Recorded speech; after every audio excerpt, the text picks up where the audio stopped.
I'm Rhett Nelson with EastIdahoNews.com, and I am in studio today with Matt Darrington. He's the owner of Teton Shaves. It's a wet shaving company.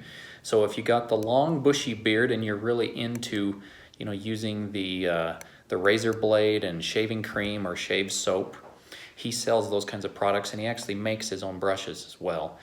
You've got a few brushes and some samples of some soap and cream with you today.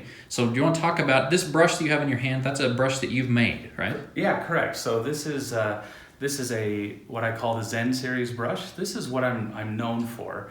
The Zen Series have a series of stacked rocks in the handle, and you can kind of think of this as I like to call it like a manly CTR ring, if you guys are familiar with that term.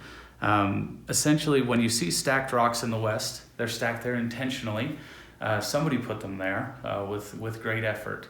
And so they'll mark a change in the trail, gravesite, historical event, something, right? And so the reason they stack those rocks is to invite you to stop and take inventory. Why were they stacked here?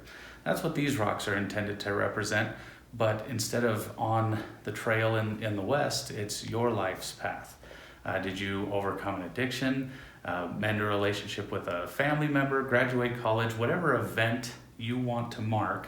That's what you can be reminded of every morning when you shave. And when you shave, a traditional shaving experience, you would wet the brush, you would use a soap like this. So it's a hard soap, so it doesn't come out of an aerosol can or anything like that. You'll get this wet. Of course, we're not going to do this in the studio because we'll make a mess, but you'll whip up a lather and then shave with it just like you normally would. Shaving can be done with modern razors. This is a modern 3-piece razor, but it can also be done, and this is kind of fun, from an old Gillette traditional razor. Doesn't have to be Gillette, obviously, but Gillette was the giant of the traditional shaving industry. And they're readily available. They're everywhere. This is something that your great-grandpa may have used. And so it's a luxurious experience that you can have every single morning.